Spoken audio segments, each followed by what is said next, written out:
Hello and welcome to another episode of the Black and Gold Report presented by Pepsi, a show all about UNC Pembroke athletics.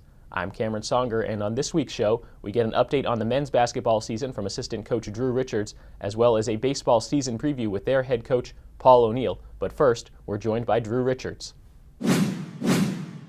Thanks for joining us, Coach. Thanks for having me, Cameron.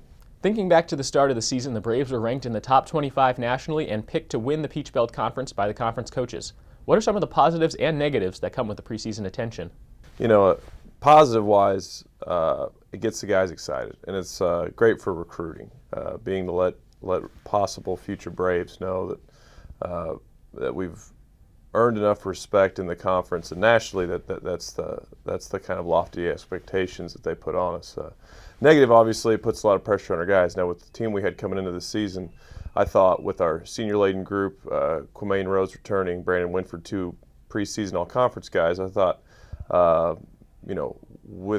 they would be able to take that pressure and use it as a positive as the season started. And I thought, for the most part, the first 6 games, I thought we did. I thought we got better. I thought we kind of use it as a motivating factor, but also you try to ignore and just play your game and just try to get better every day. And I thought for the most part we did a good job of that to start the season. At the start of the season, the team played well, winning 5 of the first 6 contests, including a 2-0 mark to win the Mount Olive Pickle Classic. How do you feel the team played, given the lofty initial expectations? I thought right out the gate with Lenore Ryan it was a wake-up call, which was exactly what we needed. We kind of had some deep, dark talks and watched some game film after that game. And I thought after that the guys really got refocused. And I thought the next 5 games, especially against a team like Mount Olive, who's really good, Barton's really good. I mean, at Winston-Salem State was a crazy environment. But I thought for the most part our guys took the challenges that we put on them and really responded. And 5-1, I think we were 19th in the country at that point. I thought Quamaine Rose was playing the best basketball of his career, both being a scorer, facilitator, leader on the floor, and I thought other guys like Brandon Winfred, Tyler Kornbrock were really stepping up. So I thought the trajectory of our team at that point was headed for some high marks. Since the calendar flipped over to 2016, the Braves have had a winning record in playing exclusively Peach Belt Conference games, including a 4-game winning streak. What, if anything, changed out there? Just things started clicking as far as chemistry goes. We still have a long ways to go.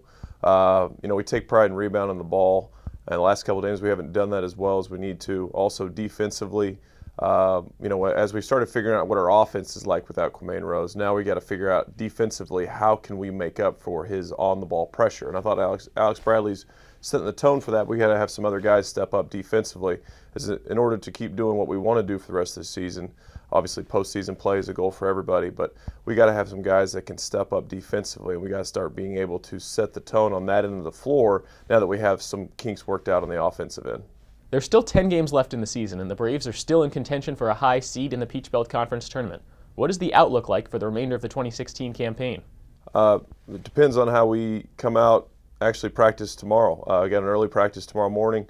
We need to get better, like we talked about, in defense especially, rebounding. Obviously we want to continue to grow offensively, but right now our main emphasis is being able to get stops down the stretch, being able to get clutch rebounds, and we've been able to do that at times, but we need to find that consistency with this group.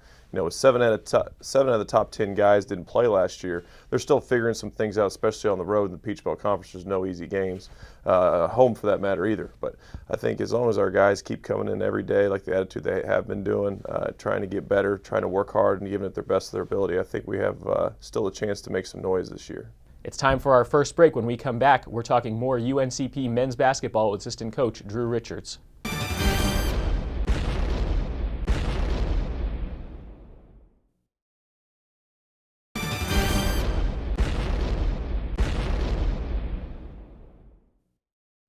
Welcome back to the Black and Gold Report. I'm Cameron Songer. We're joined once again by UNCP men's basketball assistant coach Drew Richards.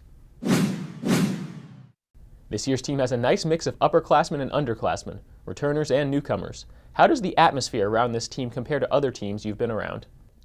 Some of the new guys, obviously the youthful energy that is brought by the new guys and kind of the old curmudgeons from the old guys, it's a good mix in practice. I think sometimes when obviously the senior leadership is huge, and they do a great job with that. But some of that youthful energy in practice also helps with James Murray Boyles and Carson Mounts, guys that are giving us a lot of minutes. Even Chris Smith, who's been playing quite a bit for us lately, who's a redshirt freshman. Those guys give us some youthful energy in practice, and I think the mix is pretty good that way. Next year, whenever we have some new freshmen, those younger guys become a little bit older, older guys become really old.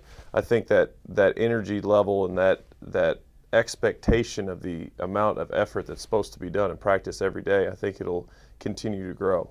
The Braves' leading scorer at this point in the season is Brandon Watts, who's averaging nearly 15 points per game. He's only a sophomore this year, so tell us about his progression so far and where you think he can take his game in the coming years. His ceiling is through the roof as far as how good he can be. I think sometimes Brandon even shortcomes himself because he doesn't realize how he can score, rebound, assists, defensively. He can do everything. And it's a little different this year because without the help of Kwame Rose, he has to do that a lot. He has to be able to set the tone. We're asking him to be a little bit more of a leader this year as well. I know he started out a little slow this year, but I think the last couple games he's really started setting the tone both on the floor and on the practice floor is how to impact the game multiple ways. We got a lot of guys that can shoot, but how are you going to rebound, defend, pass the ball, things of that? How do you impact the game in other ways? And I think Brandon's starting to figure out, he's not there yet, but he's starting to figure out how good he can be from the rest of this year and on. Another guard who has stepped up after the injury to Kwame Rose is point guard Alex Bradley. What does he bring to the court as a floor general? Alex is, as far as going hard every day, he plays extremely hard. And in practice, there are times in practice where, he's almost like a blur running around with his size and his speed. He's just helping. He's getting back to his man. And I think he's helping some of the younger guys realize how hard you have to play in order to set the tone. And I think after Q went down, Alex's role changed a little bit where, before he could kind of play off Q, where now he's got to be the lead guard. He's got to be able to set the tone on the defensive end in the full court and also be able to distribute the ball. And at times we need him to score a little bit too. And I think it took some games for him to figure out exactly where he fits in as far as our offense and defense now. But I think he stepped up, and I think he can continue to step up and improve both facilitating for others and going and getting himself a bucket there every once in a while. In the paint, you have a pair of seniors in Tyler Cordenbrock and Brandon Winfred, who were a big part of the reason the Braves average 4 more rebounds per game than their opponents. Tell us what they add to the team, both in-game and as mentors to the freshman post players Carson Mounts and James Murray Boyles. Well, we need to increase that 4 per game to 6 or 7. But I think at times this year, especially after the new year, Brandon and TK have played some huge games. I think TK, for a 3-game stretch, averaged like 10 and 6 for us, which he has been capable to do all year. But he was a little inconsistent early. But I think as far as being able to go out and produce now, given a lot of minutes, he's been being a lot better, and I hope he continues to do that. Brandon obviously struggled early offensively, but I think lately has been able to see the ball go through the hole, and with his offensive ability, we need him to be able to do that. He doesn't really turn the ball over, but when he gets in there, he scores, and obviously he's a great rebounder. I think he's averaging 8 or 9 rebounds a game. He really sets the tone for those young guys of knowing, okay, how hard you have to be able to go to the boards in order to get a rebound in a Peach Belt Conference game. And I think JB, I think Carson have seen those guys play at that high level and are able to mimic that almost whenever they get in the game and be able to realize the bar is set really high, so you're going to have to meet those expectations. As this season has showed, depth is extremely important for a basketball team, not just for giving the starters a chance to rest in the game, but providing energy and pushing the starters in practice. Talk about the Braves' second unit. Well, like we said, 7 out of 10 guys didn't play last year. So guys like James Murray Boyles, Carson Mounts, Jihad Wright, Chris Smith, those guys have been able to come out and give us great minutes, especially in our little, I think we won 4 of our last 5. In that little stretch, they've been able to really come out and produce for us. Jihad Wright's kind of the silent leader, kind of like a Ben Jacobs was last year. Jihad loves coming off the bench. He loves playing as hard as possible. He might play the 3, he might play the 4. It doesn't matter position-wise because Jihad's going to give you everything he's got every game. And his energy is something we need every game. As soon as that lull hits during the games after the first media, his energy that he comes off with really affects our team and really steps our team up to the next level.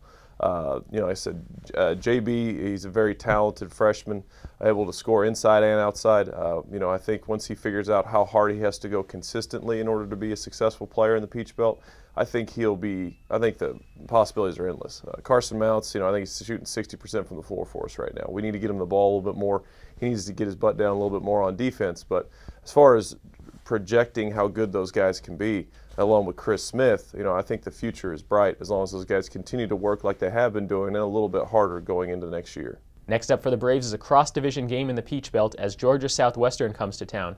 What do you expect to see in Saturday's game against the Hurricanes? Well, Coach Leader's a great coach, and Coach Sweeney, their assistant's also a great coach. So we know they're going to be well coached. We know they're going to be talented. Right now they're very talented. They haven't really found the right click. I mean, they've gone from beating Columbus State, who's a very good team.